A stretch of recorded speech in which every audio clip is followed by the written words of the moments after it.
Assalamualaikum students. Let's start the most easy to pass CA CAF level paper, that is CAF 6 MFA. MFA stands for Managerial and Financial Analysis. Managerial and Financial Analysis. आज का हमारा ये orientation session है जिसमें हम थोड़ी paper की बात करेंगे, सिलेबस को देखेंगे कि कितने चैप्टर्स हैं, कितने एरियाज में सिलेबस डिवाइड किया गया है, किस एरिया की कितनी वेटेज है, थोड़ा पास्ट ट्रेंड्स को देखेंगे, कितनी अब तक अटेम्प्ट हो चुकी हैं, उनके क्या रिजल्ट्स रहे हैं, और थोड़ी बातें करेंगे कि हम सिलेबस किस तरह से लेके चलेंगे। तभी हम अपने नए सेशन का स्टार्ट करने जा रहे हैं जो कि स्प्रिंग 2025 के लिए है, जिसके एग्जाम ऑब्वियसली मार्च 2025 में होंगे और अभी अक्टूबर से हम इसे स्टार्ट करने जा रहे हैं। सो आइए देखते हैं, थोड़ी बातें करते हैं आज एमएफए के बारे में कि कैसे हम इसको इजी बना सकते हैं और कैसे हम इसी पहली अटेम्प्ट में इसको इजीली पास कर सकते हैं। जी कैफ 6 की बात करें, मैनेजरियल एंड फाइनेंशियल एनालिसिस, तो सिलेबस के हमारे बेसिकली दो एरियाज हैं, एक मैनेजरियल एनालिसिस का एरिया है और एक फाइनेंशियल एनालिसिस का एरिया। मैनेजरियल एनालिसिस की बात करें तो ये क्या है, थ्योरेटिकल एरिया, और फाइनेंशियल एनालिसिस की बात करें तो ये क्या है, हमारा न्यूमेरिक एरिया। हाँ, फाइनेंशियल एनालिसिस के अंदर भी कोई दो थ्योरी के चैप्टर्स हैं, लेकिन मेनली यहाँ से न्यूमेरिक पार्ट टेस्ट होता है और मैनेजरियल एनालिसिस से थ्योरी का पार्ट टेस्ट होता है। मैनेजरियल एनालिसिस की अगर हम वैसे वेटेज देखें तो एग्जामिनर के अकॉर्डिंगली इसकी वेटेज है वो अबाउट 35% है। अबाउट 35 मार्क्स का पेपर यहाँ से आएगा। कितने चैप्टर हैं अभी देखते हैं। और फाइनेंशियल एनालिसिस की बात करें तो रिमेनिंग जो 65% एरिया है वो हमारा फाइनेंशियल एनालिसिस है। लेकिन अगर आप एग्जाम पेपर की बात करो तो एग्जाम पेपर में मैं ये कहूंगा कि अबाउट 60% तक जो है वो न्यूमेरिक क्वेश्चन टेस्ट होते हैं, 40 मार्क्स के थ्योरी बेस्ड क्वेश्चन टेस्ट होते हैं। हाँ, उसमें 40 मार्क्स में 35 मैनेजरियल के हैं, इवन फाइनेंशियल एनालिसिस से भी कुछ थ्योरी कुछ एमसीक्यूज टेस्ट होते हैं इस पेपर के अंदर। हाँ, देखते हैं क्या है पेपर, क्या है सिलेबस इसका। हाँ, अगर हम पेपर की बात करें तो पेपर में हमारे पास टोटल 16 चैप्टर्स हैं जो हमें कवर करने हैं। टोटल 16 चैप्टर हैं, चैप्टर 1 to 16, जिसमें ये जो पहले 9 चैप्टर हैं, ये फर्स्ट 9 चैप्टर जो हैं ये हमारा मैनेजरियल एनालिसिस का पार्ट है। फर्स्ट 9 चैप्टर्स हैं हमारे, ये क्या है, मैनेजरियल एनालिसिस है।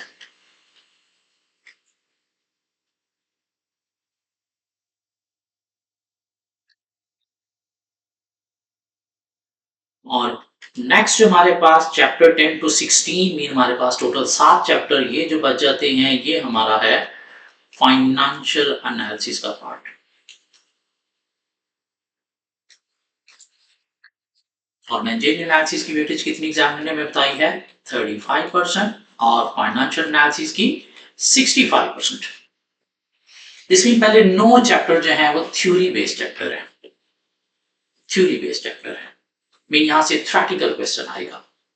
हाँ, इसमें अगर हम देखें तो ये हमारे पास जो चैप्टर 7, 8 और 9 है, ये 3 एग्जामिनर के बड़े ही फेवरेट चैप्टर्स हैं। मीन यहां से ज्यादातर एग्जामिनर जो है वो पेपर टेस्ट करते हैं।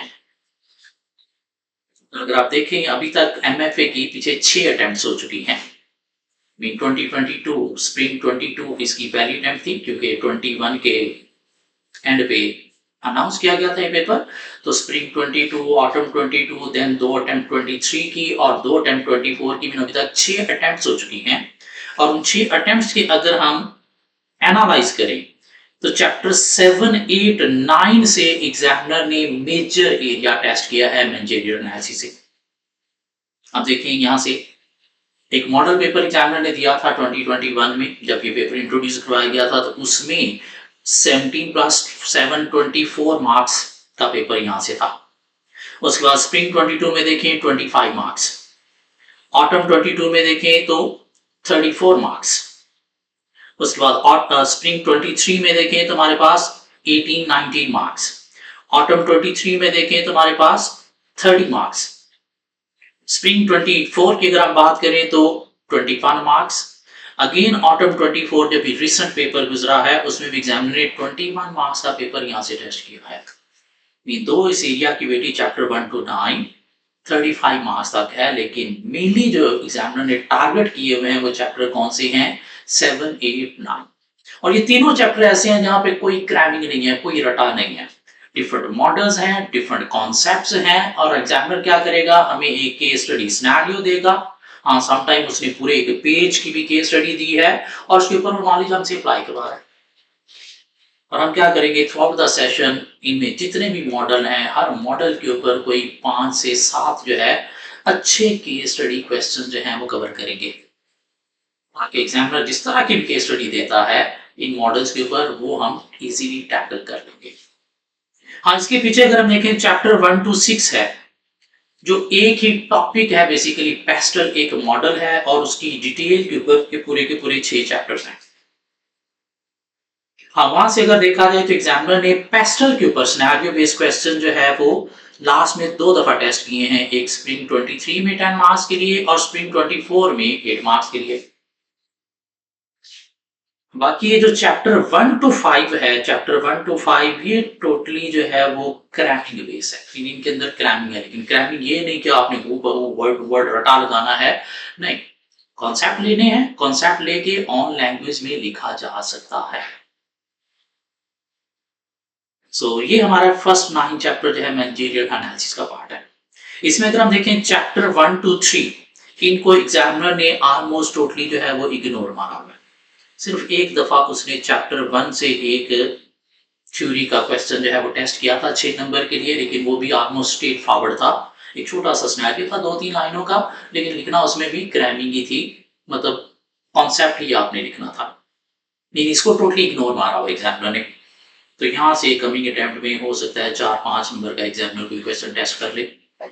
हाँ, चैप्टर 4 जो है वो एग्जामिनर का एक फेवरेट चैप्टर है। यहाँ से ये आईटी बेस्ड चैप्टर है और यहाँ से एग्जामिनर जो है वो नॉर्मली एक अटेम्प्ट छोड़ के 5-6 नंबर का एक आध क्वेश्चन टेस्ट करता रहता है। अदरवाइज मेनली जो है ये पहले 4 चैप्टर इनमें से एमसीक्यूज टेस्ट होते हैं, कितने? 4-5 नंबर के, इससे ज्यादा नहीं। लेकिन क्या है, कैसे है, हम कवर करेंगे, टेंशन नहीं लेनी आपने, मुझ पे छोड़ना है। मेरी कोशिश है कि आपका ये पेपर इसी अटेम्प्ट में पास हो जाए और इंशाल्लाह हम इसी अटेम्प्ट में ही पास करेंगे। अच्छा जी, पहले 9 चैप्टर हो गए फाइनेंशियल एनालिसिस के। उसके बाद अगले 7 चैप्टर जो है हमारे पास क्या है ना, सॉरी, पहले 9 चैप्टर हो गए मैनेजरियल एनालिसिस के, अगले 7 चैप्टर हमारे पास जो है वो क्या है? फाइनेंशियल एनालिसिस के। अब वो जो फाइनेंशियल एनालिसिस के चैप्टर हैं 7, उसको एग्जामिनर ने आगे फर्दर 2 पार्ट्स में डिवाइड कर दिया। चैप्टर 10, 11, 12, 13 इनको सेपरेट वेटेज दे दी और चैप्टर 14, 15, 16 ये 3 चैप्टर को सेपरेट वेटेज दे दी। मीन ये बजटिंग, वर्किंग कैपिटल और इन्वेस्टमेंट अप्रेजल, इसको एग्जामिनर ने क्या दिया जी भाई, मैं यहां से अबाउट 30 मार्क्स का पेपर टेस्ट करूंगा। और बड़ी खूबसूरती के साथ एग्जामिनर इवन 30 मार्क्स से अबव, इवन अभी हम ऑटम 24 को ही देखें तो एग्जामिनर ने यहां से 34 मार्क्स का पेपर टेस्ट कर लिया, क्योंकि वेटेज उसने दिया 25 to 35, मीन एवरेज 30। हाँ, 1-2 नंबर ऊपर नीचे भी हो सकते हैं। उससे पीछे स्प्रिंग 24 में देखें तो यहाँ पे भी एग्जामिनर ने यहाँ से कोई 33 मार्क्स का पेपर टेस्ट किया है। और ये बड़ा इंपॉर्टेंट एरिया, जहां से 2 न्यूमेरिक तगड़े क्वेश्चन जो है एग्जामिनर ने टेस्ट करना ही करना होते हैं।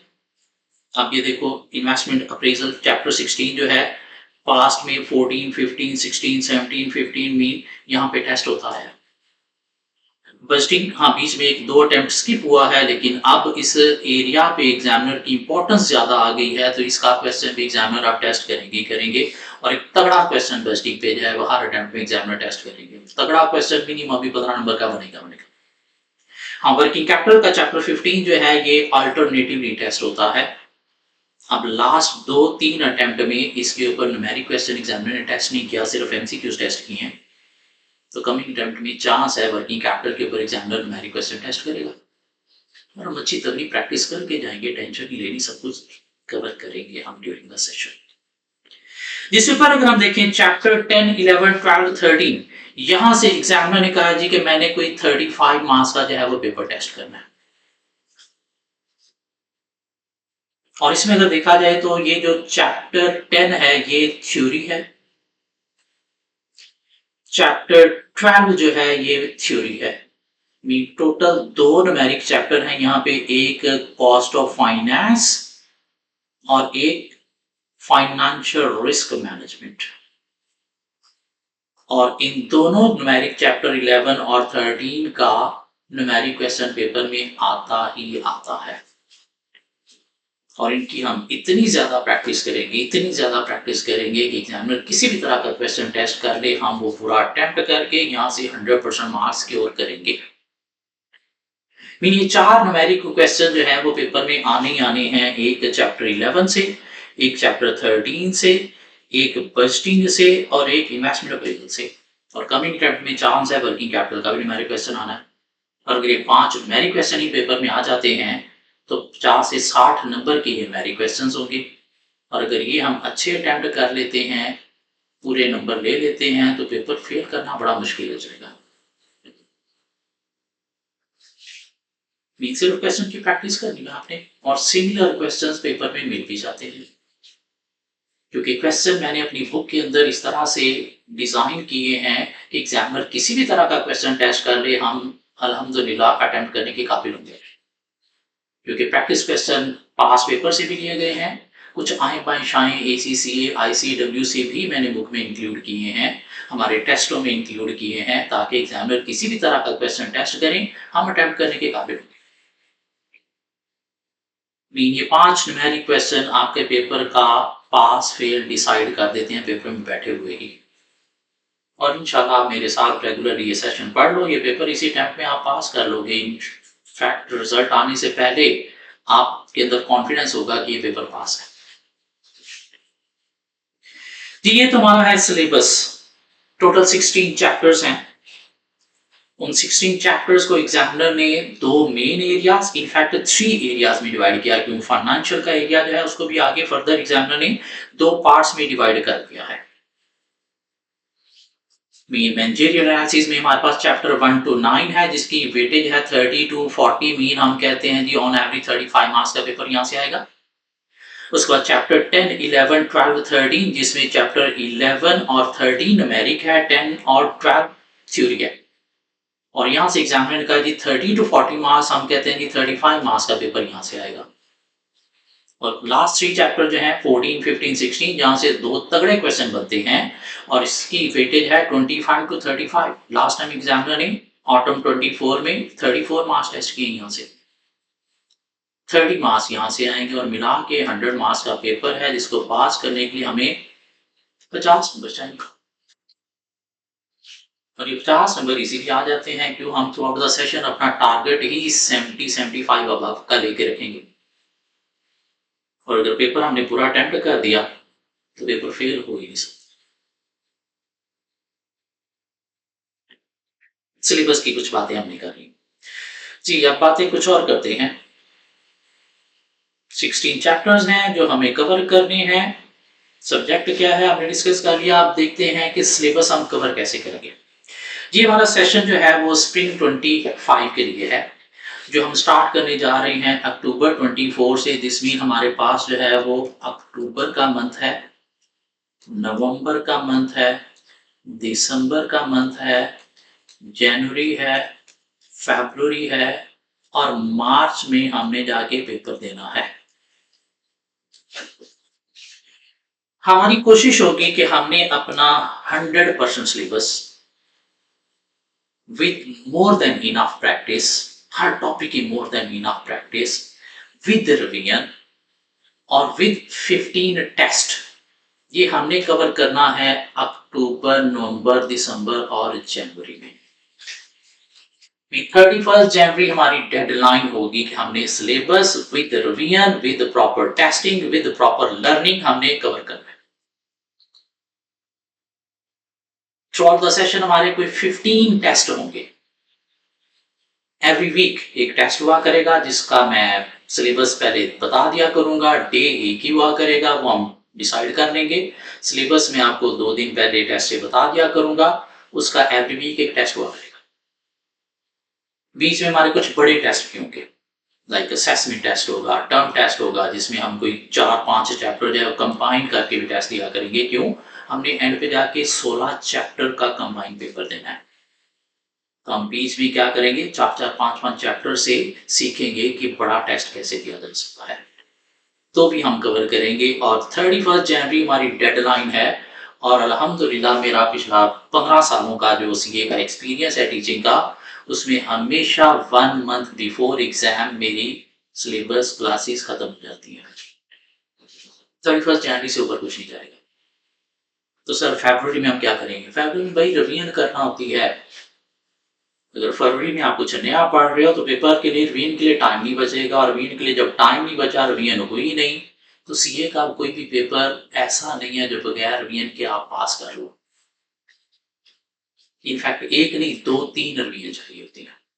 और रिवीजन सिर्फ आखिरी मंथ में नहीं चाहिए, आखिरी मंथ में तो दूसरी या तीसरी रिवीजन हो रही होती है, हमें आखिरी मंथ से पहले ही रिवीजन भी करनी है। और अल्हम्दुलिल्लाह हम अक्टूबर से जनवरी तक रिवीजन भी साथ साथ करेंगे। उसके बाद क्या होगा, फरवरी में पहले 10 दिन का मैं आपको एक रिवीजन प्लान दूंगा, जिसमें हमारे 10 टेस्ट होंगे। बड़े चैप्टर एक टेस्ट में आएगा और छोटे चैप्टर मिला के एक टेस्ट में आएंगे, 2 चैप्टर का। वो 10 टेस्ट आप जो है वो चैप्टर वाइज फरवरी के पहले 10 दिन मेरे साथ दोगे, उसी में रिवीजन हो जाएगी। और बाकी फिर एंड पे जो फरवरी के बाकी 20 दिन बचेंगे, उसके लिए क्या करना है, बाकी 2 पेपर भी आता है ना, वो भी तो पास करने हैं, तो फिर उनको 10-10 दिन दे के वो भी प्रिपेयर करेंगे। जी ये प्लान है मेरा कि अक्टूबर, नवंबर, दिसंबर, जनवरी 4 मंथ्स में हमने सिलेबस कवर करना है। और कितने लेक्चर्स में कवर करना है, मैक्सिमम हमारे लेक्चर जो हैं वो 100 होंगे। एक लेक्चर मेरा अबाउट 1 आवर का होता है, कुछ हिस्से कम भी होंगे, हाँ कभी कभार हो सकता है 10-15 मिनट ऊपर चला जाए। तो टोटल 100 लेक्चर्स हमारे होंगे। 100 लेक्चर्स में हम सिलेबस कवर करेंगे, कंप्लीट सिलेबस विद प्रैक्टिस, साथ साथ टेस्ट भी डिस्कस करेंगे। सो 100 लेक्चर्स में हम सिलेबस कवर करेंगे जनवरी एंड तक। फरवरी में एक रिवीजन का प्लान सेपरेट होगा। ड्यूरिंग सेशन 15 टेस्ट होंगे हमारे, और एंड पे फरवरी में हमारे फिर से 10 टेस्ट होंगे। कोई एंड ऑफ फरवरी हमारा एक मॉक भी होगा, और फिर हम पेपर देने जाएंगे फुल कॉन्फिडेंस के साथ। तो इंशाल्लाह पेपर में बैठे हुए ही अपना पेपर पास करके आएंगे। रिजल्ट की हमें टेंशन नहीं होगी, हम याशी कर रहे होंगे, एंजॉय कर रहे होंगे। क्यों? पेपर के अंदर बैठे हुए हम अपना पेपर कंफर्म करके निकलेंगे। जी कहाँ से सिलेबस कवर करना है, बुक कौन सी फॉलो करनी है, तो हमारी अपनी एक ये बुक बनी हुई है, जिसकी सॉफ्ट कॉपी आपको मिल जाएगी। हार्ड कॉपी अगर आपको चाहिए होगी तो वो भी मार्केट में बुक शॉप्स पे अवेलेबल होगी। और ये बुक के अंदर सब कुछ इंक्लूड है। इसके अंदर ICAP बुक भी इंक्लूड है, इसके अंदर पास पेपर्स भी इंक्लूड हैं, इसके अंदर आए बाएं शाएं से ACC ICW से क्वेश्चंस भी इंक्लूडेड हैं, इसी के अंदर MCQs भी इंक्लूडेड हैं। इसके अलावा हमें और कोई स्टडी मटेरियल नहीं चाहिए। अगर कोई और स्टडी मटेरियल चाहिए हुआ तो मैं आपको प्रोवाइड करूंगा। अदरवाइज ये हमारी एक बुक है, इसी को हमने फॉलो करना है, इसी से हमने प्रैक्टिस करनी है, इसी के अंदर ही हमने लर्निंग करनी है।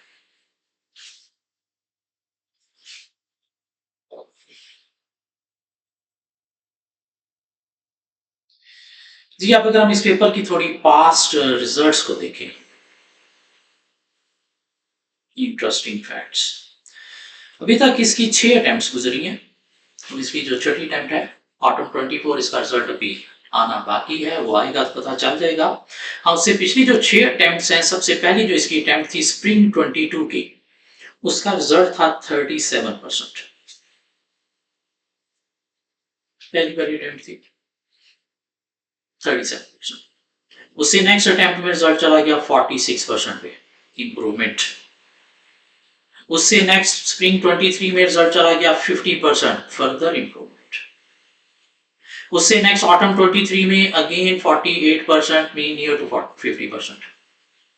और स्प्रिंग 24 का रिजल्ट है 54%। और अभी ऑटम 24 का रिजल्ट आना है, जो मैं एक्सपेक्ट कर रहा हूँ अबाव 40% ही होगा। Mean as compare to other paper, इस पेपर का रिजल्ट अच्छा है, मीन ज्यादा स्टूडेंट पास कर जाते हैं, इजी टू पास पेपर है। और इजी टू पास पेपर क्यों ये बना हुआ है, जो एग्जामिनर के कमेंट्स हैं उसके अकॉर्डिंगली ज्यादातर स्टूडेंट जो पेपर पास कर रहे हैं उनमें ये न्यूमेरिक एरिया जो है वो स्टूडेंट्स को बहुत ज्यादा हेल्प दे रहा है।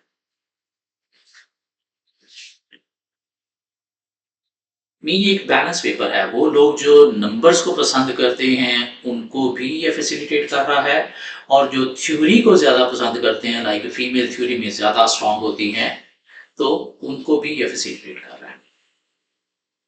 न्यूमेरिक में कोई एक आध क्वेश्चन चलो आगे पीछे हो गया, तुम्हारे पास थ्योरी के भी क्वेश्चंस हैं सिनेरियो बेस्ड, उनसे हम मार्क्स लेके पेपर को इजीली पास कर सकते हैं।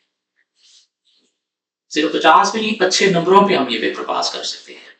और इंशाल्लाह हम इस तरह से प्रैक्टिस करेंगे क्वेश्चंस की, हर एरिया की, कि अच्छे नंबर से हम पास करेंगे ये पेपर इसी टाइम में।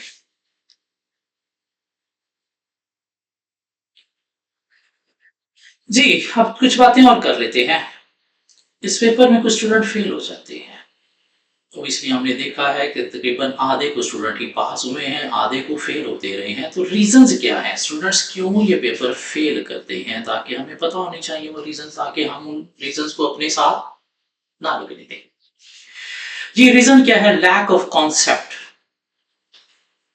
ये पेपर रटा नहीं है, ये पेपर रटा नहीं, ये पेपर क्या है, कॉन्सेप्चुअल है। थ्योरी के अगर टॉपिक्स हैं तो एग्जामिनर क्या कर रहे हैं, रट्टा नहीं पूछ रहे, वो एक सिनेरियो दे रहे हैं हाफ पेज का, समटाइम पूरे पेज का, और आपको कहते हैं कि इस मॉडल के अकॉर्डिंगली आप आंसर दें। इस सिनेरियो के अकॉर्डिंगली मॉडल को अप्लाई करते हुए आपने लिखना है, और अपनी लैंग्वेज में लिखना है, और इंग्लिश में लिखना है, इंग्लिश में नहीं। और इंग्लिश हमारा थोड़ा सा मसला भी है, लेकिन कोई मसला नहीं है, हम लिखने के काबिल हैं, इंशाल्लाह लिखेंगे। कैसे लिखेंगे बताऊंगा थोड़ा सा सेशन आपको, कुछ वर्ड्स बताऊंगा जो आपने यूज करने हैं और उसके अकॉर्डिंगली सेंटेंसेस बनाने हैं। तो कॉन्सेप्ट हर एरिया का लेना है। हाँ, कुछ चैप्टर हो सकता है थोड़े से वीक होंगे, कुछ थोड़े से स्ट्रांग होंगे, लेकिन सिलेबस पूरा कवर करना है। सिलेबस स्टूडेंट पूरा नहीं कवर करके जाते, कुछ हमें हॉस्टल्स वगैरह में सीनियर्स मिल जाते हैं जो हमें मशवरे देते हैं, ये चैप्टर कर ले और ये छोड़ दे। क्यों, मेरा 4 अटेम्प्ट का एक्सपीरियंस है, तो भाई उसका 4 अटेम्प्ट का एक्सपीरियंस है, वो अच्छा स्टूडेंट होता तो उसने पहले अटेम्प्ट में पास किया होता, वहां से आपको अच्छा मशवरा नहीं मिल सकता। तो इसलिए प्लीज सिलेबस पूरा आपने कवर करना है, कोई भी चैप्टर छोड़ना नहीं है, कॉन्सेप्ट उसका लेना है, हर टॉपिक का कॉन्सेप्ट होना चाहिए। कॉन्सेप्ट होगा तो पेपर में अगर क्वेश्चन आ भी गया तो कुछ ना कुछ लिख लोगे। अब होता है क्या, स्टूडेंट कुछ चैप्टर छोड़ के जाता है, लाइक पेपर प्रिपेयर करके जाता है कोई 80 मार्क्स का, आगे जाके जब पेपर देखता है तो उसको 80 नंबर का ही पेपर दिखता है सही वाला, बाकी 20 का उसको ना प्रिपेयर किया हुआ है, ना उसको पता चल रहा होता कि होता क्या है ये। चलो 80 मार्क्स का अटेम्प्ट करेंगे, और 80 मार्क्स का भी ये स्टूडेंट अगर 20 मार्क्स का छोड़ के गया है तो इतना अच्छा नहीं है कि इसने वो 80 मार्क्स का 100% प्रॉपर्ली कवर किया हुआ है, नहीं, उसमें भी कुछ एरियाज वीक होंगे।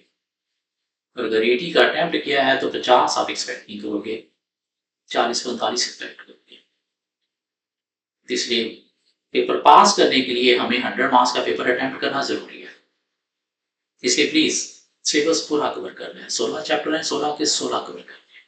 कुछ चैप्टर बहुत छोटे छोटे हैं, इग्नोर नहीं करना, कवर करना है। क्यों, छोटे चैप्टर से भी 2-3 नंबर के एमसीक्यूज आ जाते हैं, और वो 2-3 एमसीक्यूज अगर आपको नहीं आते तो वहीं पे पेपर के अंदर बैठे हुए ही कंफ्यूज हो जाते हो, कॉन्फिडेंस लूज हो जाता है, और कॉन्फिडेंस जब लूज होता है तो जो एरियाज आपको आते होते हैं वो भी अच्छे अटेम्प्ट नहीं होते।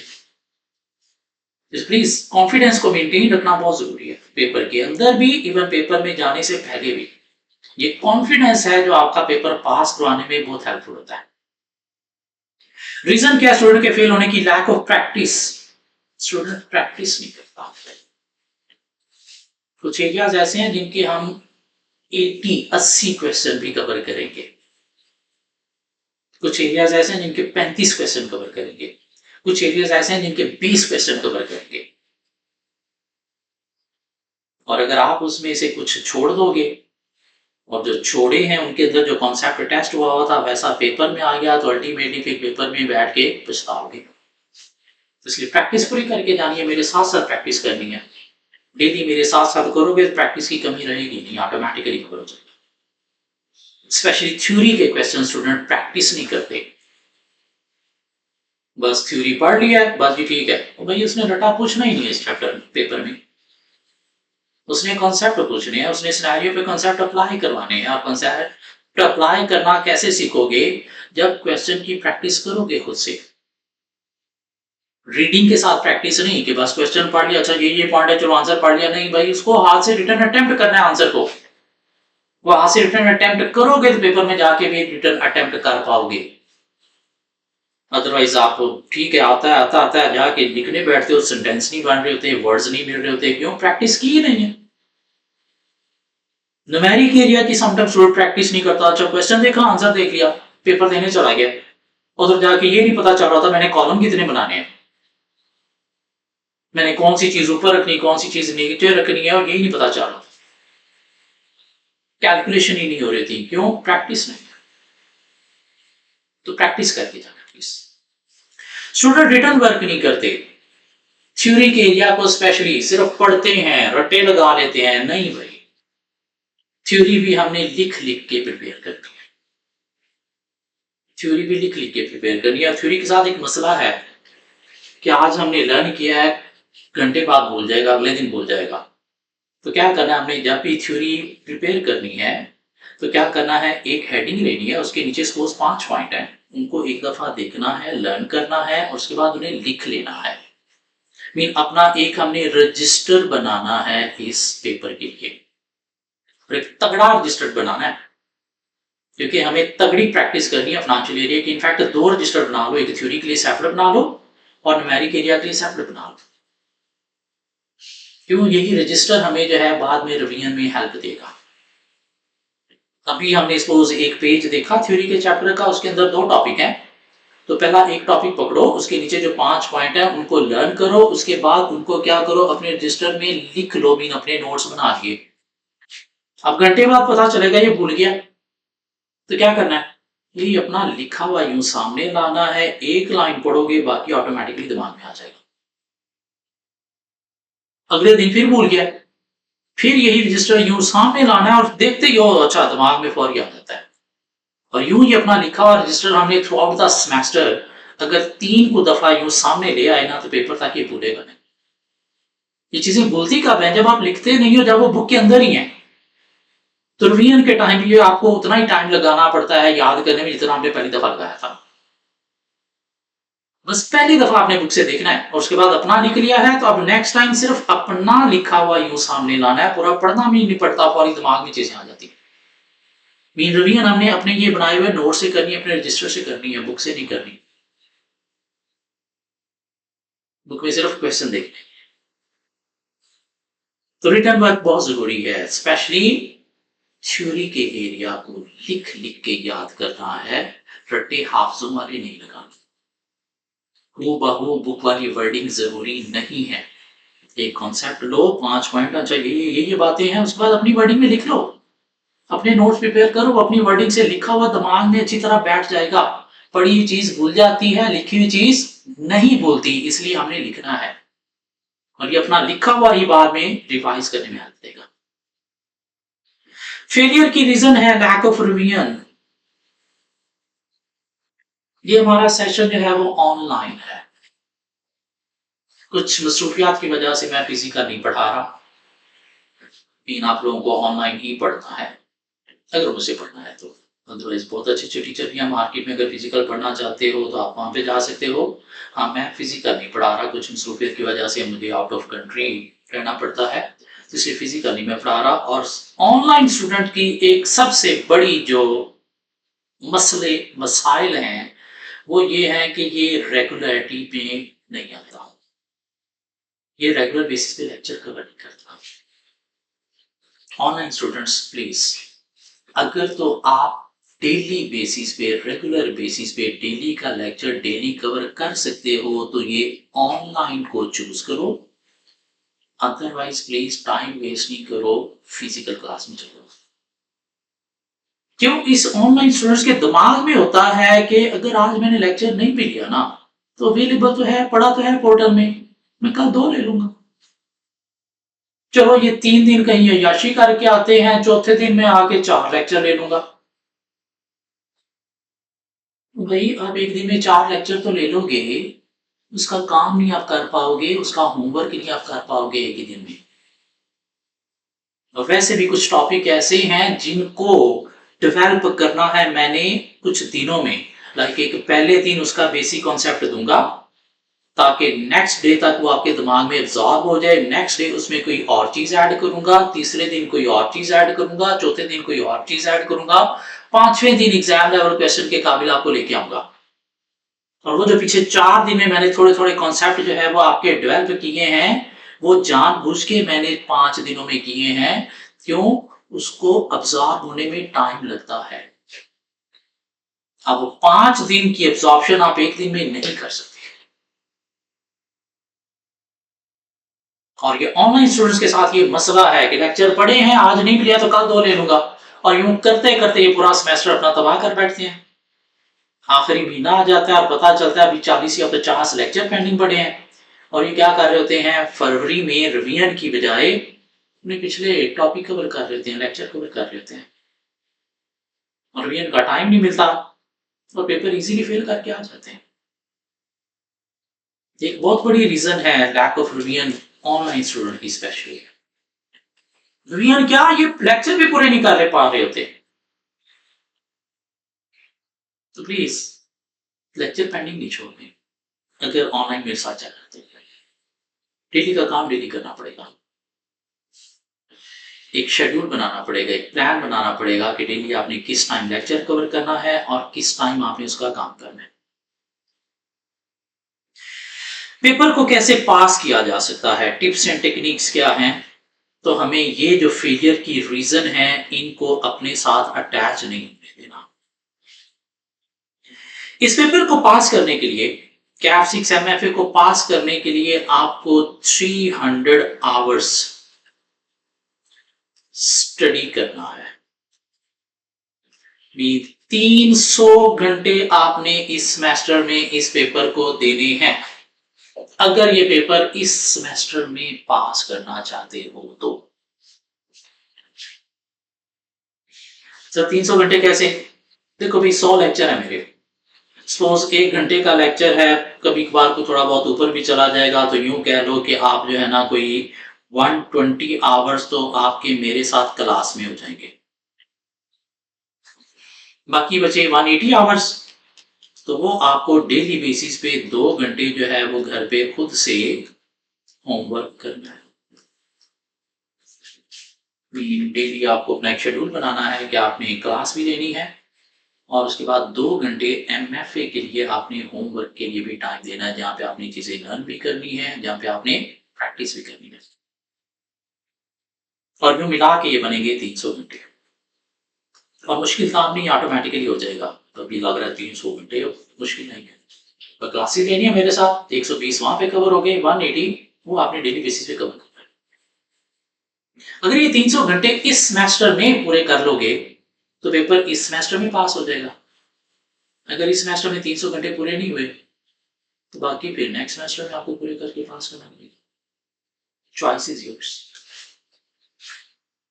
लेकिन बिलीव मी 300 घंटे पढ़ोगे इस सेमेस्टर में तो फिर ही पास होना है, इससे कम पे पास नहीं हो, प्लीज ये अपने दिमाग में बैठा।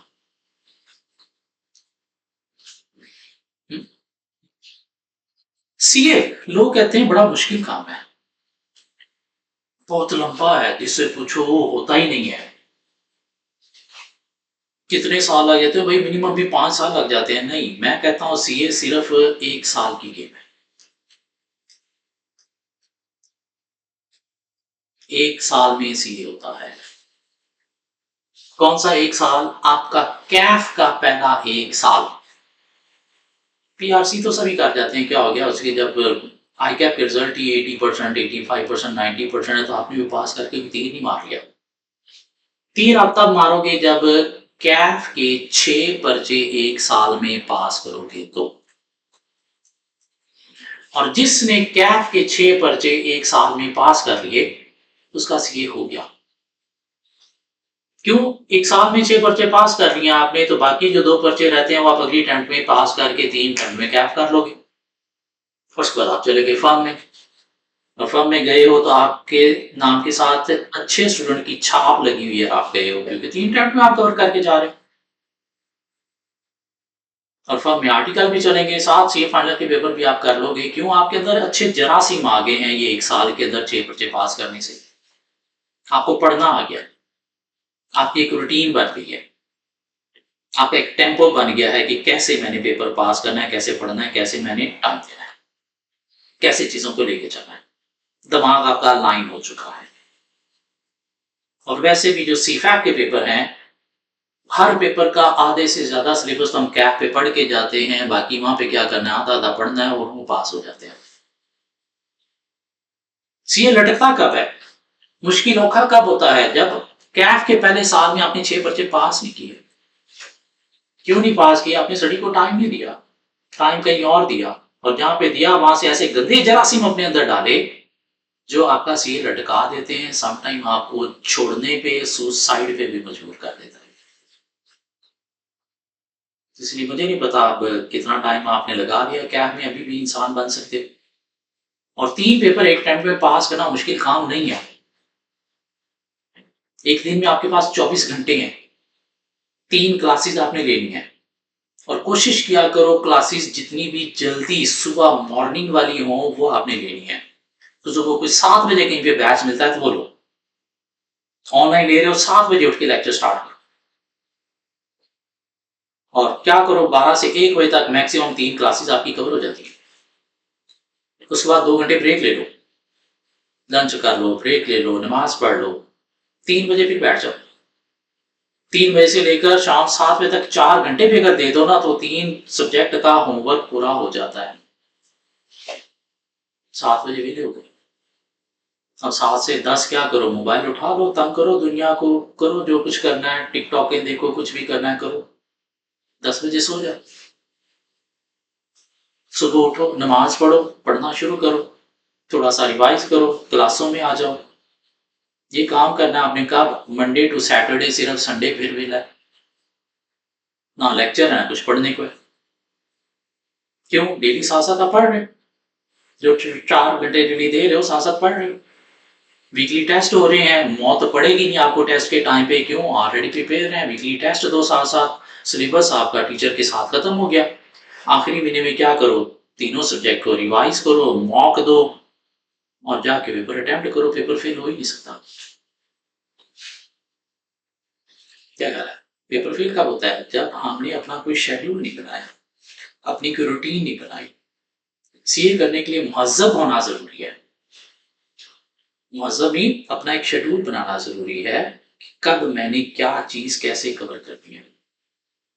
और प्लीज कोशिश करो, 1 साल, सिर्फ 1 साल कैफ का स्टडी को प्रायोरिटी बना लो, बाकी दुनिया को छोड़ दो। और ये जो चीजें आज आप 1 साल सेक्रीफाइस करोगे ना, बाद में इनको डबल ट्रिपल इंजॉय करोगे। क्यों? सीए स्टडी प्रायोरिटी बनाए बिना नहीं होना, ये अपने दिमाग में बिठा लो। अगर आप ये कहो कि मैं बाकी चीजें भी साथ चलाता रहूं, टिकटॉकर भी मैं बना रहा हूं और साथ में सीए भी कर रहा हूं, तो ये नहीं होना। सीए है, ये बीए नहीं है। तो प्लीज कोशिश करें, आज अपना एक टाइम टेबल बनाएं, एक पेज पे कितने बजे आपने उठना है, कितने बजे आपने सोना है। सबसे पहले ये टाइम देखना है, कितने बजे सोना है और कितने बजे उठना है। क्यों? अगर ये आपकी नींद मैनेज होगी ना, इसका एक टाइम फिक्स हो गया ना, तो आप दुनिया की हर चीज मैनेज कर सकते हो, हर चीज अचीव कर सकते हो। वो बंदा जिसने अपनी नींद को मैनेज नहीं किया हुआ, मैंने कितने बजे सोना है और कितने बजे उठना है, उसकी कोई रूटीन नहीं है, वो किसी चीज की रूटीन नहीं बना सकता, कोई चीज वो मैनेज नहीं कर सकता। वो दुनिया का निकम्मा, नाकाम तरीन शख्स है। जैसे प्लीज एक पेज उठाओ, उस पर अपना टाइम टेबल लिखो, सोने उठने का टाइम पहले, फिर देखो मेरे 3 सब्जेक्ट हैं, 2 हैं, 4 हैं, तो उनकी मैंने क्लासेस कब कब लेनी है और उनका मैंने होमवर्क कब कब करना है। और यूं ये प्लान को फॉलो करो 4 माह, अभी से क्लासेस अभी से स्टार्ट हो रही हैं, अभी से सेमेस्टर आपका सक्सेसफुल है। और एक सेमेस्टर अगर आपने सक्सेसफुली 3 पेपर पास कर लिए हैं तो अच्छे 83 मार्क के अंदर आ गए हैं। अगले सेमेस्टर में वही रूटीन ऑटोमेटिकली अडॉप्ट रहेगी, 3 पेपर और पास हो जाएंगे, कैप हो गया, सीए हो गया। ली में सिर्फ 1 साल मुश्किल है, ये 1 साल अगर ठीक तरह से लगा लो सीए हो जाएगी। बाकी एग्जाम्पल्स आपके पास दोस्त या जानने वाले काफी फिर रहे होंगे जिनकी पता नहीं कितनी कितनी अटेम्प्ट लगी हुई है, उनकी रूटीन देख लो, सोने उठने की कोई रूटीन नहीं है, लगे हुए जब तक के जाओ। जी जी, ये हमारा सेशन ऑनलाइन चलेगा। आपने कोई भी क्वेश्चन मुझसे पूछना हुआ तो उसके लिए एक व्हाट्सएप ग्रुप बन जाएगा, उसके अंदर आप अपनी क्यूरी रेज कर सकते हो, लिख के भी क्वेश्चन पूछ सकते हो, वॉइस नोट पे भी पूछ सकते हो। शर्म आती है कि मैं ये क्वेश्चन कैसे पूछूं, लोग बाकी क्या स्टूडेंट सोचेंगे, तो आप मुझे पर्सनल भी मैसेज कर सकते हो, कॉल कर सकते हो, उस पर भी पूछ सकते हो। ठीक हो गया? बेहतर है ग्रुप में अगर पूछोगे तो ऑब्वियसली बाकियों का भी भला हो जाएगा। क्यों एक चीज आपको नहीं समझ आ रही तो हो सकता है बाकियों को भी समझ ना आ रही हो। और ग्रुप में अगर मैसेज करोगे तो समटाइम मैं कहीं अगर बिजी भी हूँ तो ग्रुप के अंदर अच्छे स्टूडेंट भी होते हैं, मोस्टली आप भी अच्छे स्टूडेंट हो जो क्वेश्चन पूछ रहे हो, तो कुछ स्टूडेंट होते हैं जिनको कंसेप्ट क्लियर होता है तो आपको फॉरन रिप्लाई भी दे सकते हैं। उसके अंदर कुछ कॉन्सेप्ट के ऊपर स्टूडेंट्स की डिबेट भी चल रही थी, उस डिबेट से और ज्यादा वो कॉन्सेप्ट क्लियर होते हैं और फिर वो चीजें अच्छी तरह दिमाग में बैठ जाती हैं। तो व्हाट्सएप ग्रुप के थ्रू हम अपनी क्वेश्चन किया करेंगे। जी, ये तो बारी बातें होगी सारी की सारी एमएफए की, हम क्या सिलेबस है, कितने एरियाज हैं, कैसे सिलेबस को लेके चलेंगे, बुक कौन सी हमने फॉलो करनी है, क्या रीजन है फेलियर की जिनको हमने दफा दूर रखना है, अपने साथ अटैच नहीं होने देना। 2 रजिस्टर आपने बना लेने हैं, एक न्यूमेरिक का और एक मैनेजरियल का। आप तो थोड़ी सी बातें मेरी कर लें। जी, मेरा नाम ज़ियाउल हक है।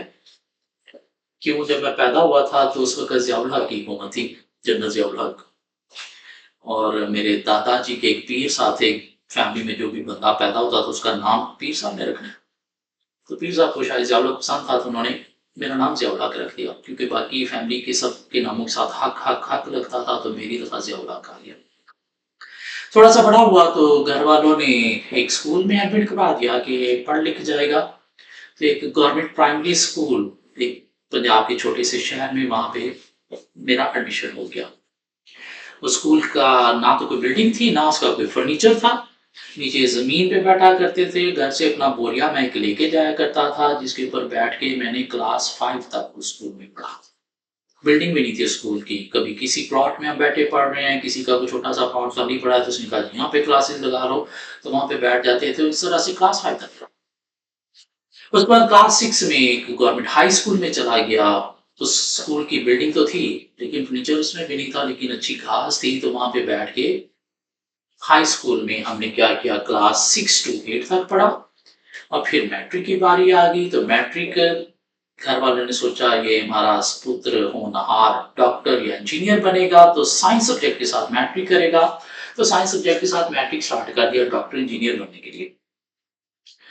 मैट्रिक किया तो मैट्रिक के इतने नंबर नहीं थे कि डॉक्टर इंजीनियर बन सकता, तो फिर आईकॉम स्टार्ट कर दिया।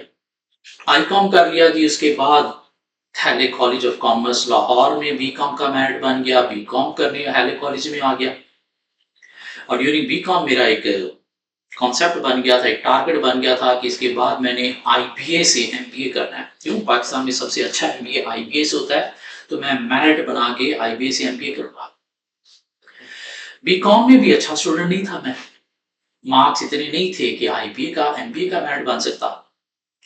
तो मैंने सोचा चलो कोई बात नहीं, मैं सीए कर लूंगा। अब सीए करना चाह रहा था कि एक बंदे ने कहा ये तो होता ही नहीं है, बड़ा टाइम लग जाता है, ये अभी आईटी की फील्ड नहीं आई तो आईटी में जा। मैंने कहा हाँ अच्छा चलो ये तो बात अच्छी है, तुझे बिल गेट्स उठा लेगा, ये 2 साल का मास्टर तूने करना, उसके बाद देख बिल गेट्स तुझे उठा लेगा। अच्छा, तो मैंने एक प्रोग्राम आईटी का था, मास्टर ई कॉमर्स, वो स्टार्ट कर दिया। और मास्टर इन ई कॉमर्स में आईटी कॉमर्स मिक्स करके कुछ था।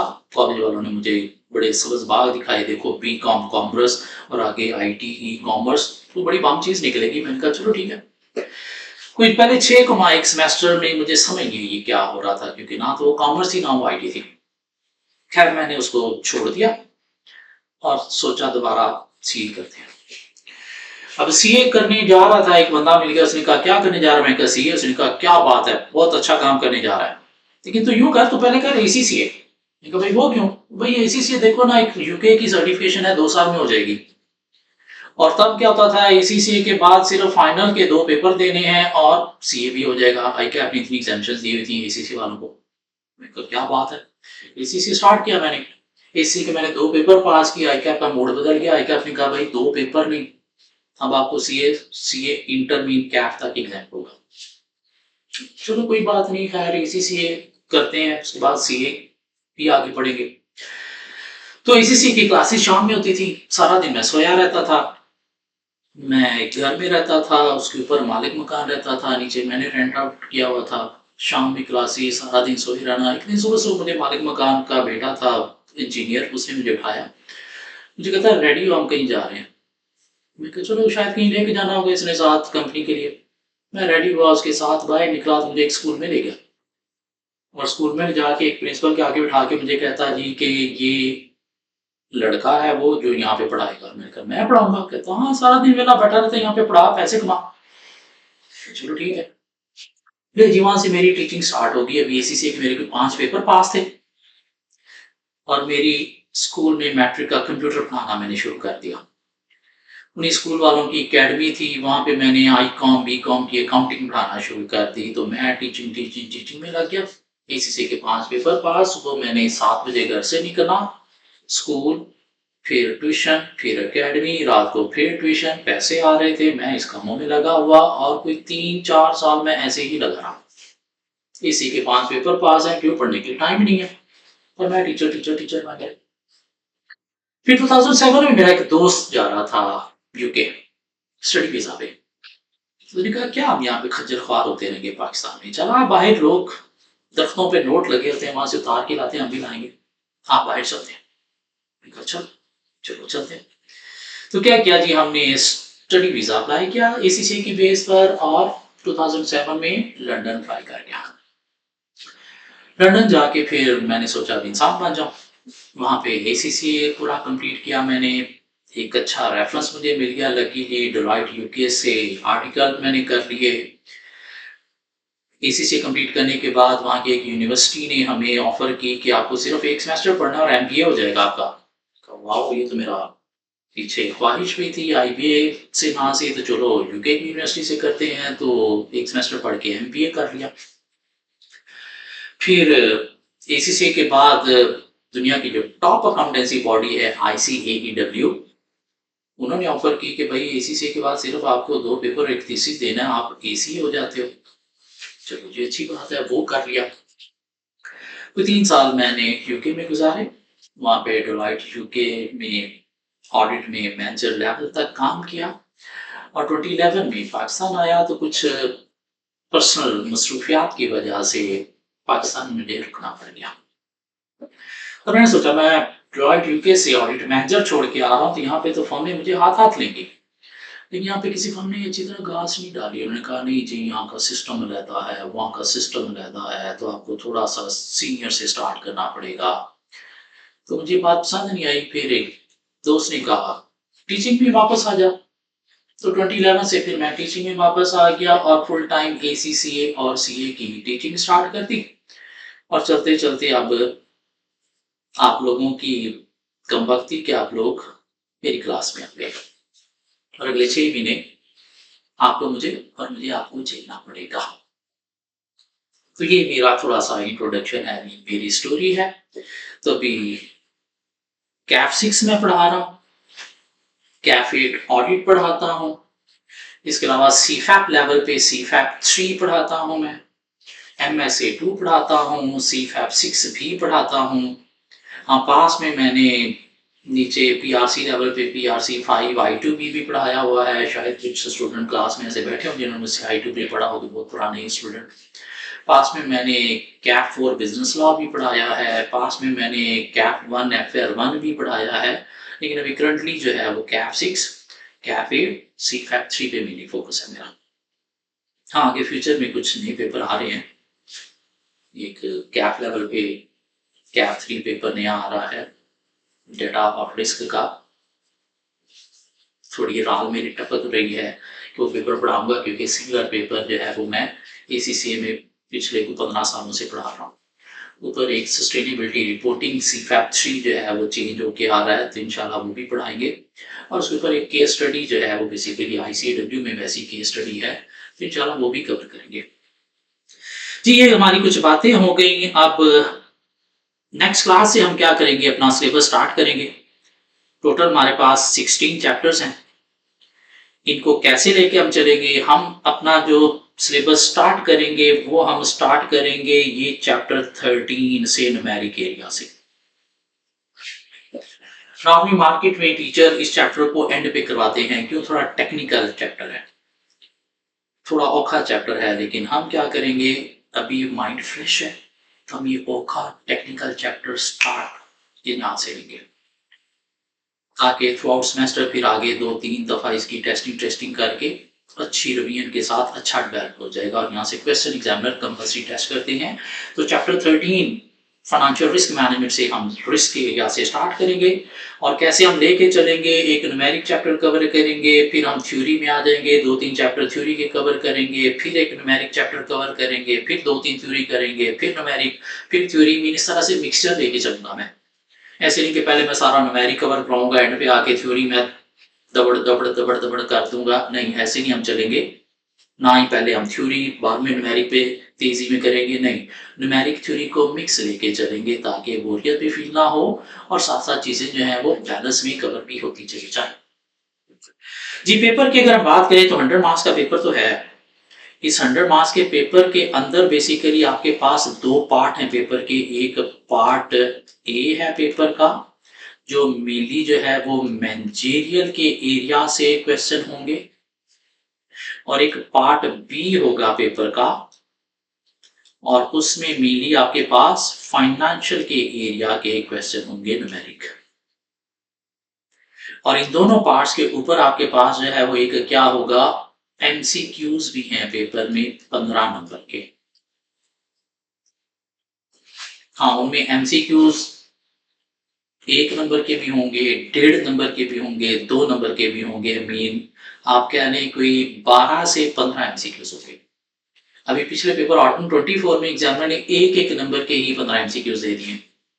अदरवाइज उससे पहले बीच में कुछ 2 नंबर वाले, कुछ 1.5 नंबर वाले, इस तरह से मिला के कोई 12 से 15 MCQs होंगे। और ये MCQs फाइनेंशियल और मैनेजेरियल दोनों एरिया से, MCQs फाइनेंशियल और मैनेजेरियल दोनों एरिया से होते हैं। और उसके बाद हमारे पास पार्ट ए में मैनेजेरियल के में थ्योरी बेस्ड क्वेश्चन होंगे, और पार्ट बी में फाइनेंशियल के में न्यूमेरिक क्वेश्चन होंगे। लेकिन वो कवर कर लेंगे, टेंशन नहीं है। हम पहले एरियाज कवर कर लें, फिर एंड पे जाके पेपर को दोबारा देखेंगे, मॉक भी देंगे, तो वहां से और हमें अच्छा आइडिया मिल जाएगा। जी, तो मिलते हैं नेक्स्ट क्लास में कुछ नए जोश जज्बे के साथ, अपने दिमाग अलाइन करके, अपने किबले दुरुस्त करके कि हमने डेली एक लेक्चर लेना है, और 2 घंटे हमने टाइम टेबल बना के होमवर्क करना है। साथ साथ मेरे चलना है। कितने माह, सिर्फ और सिर्फ 4 माह, अक्टूबर, नवंबर, दिसंबर, जनवरी, पेपर हम पास कर लेंगे। सी यू नेक्स्ट क्लास।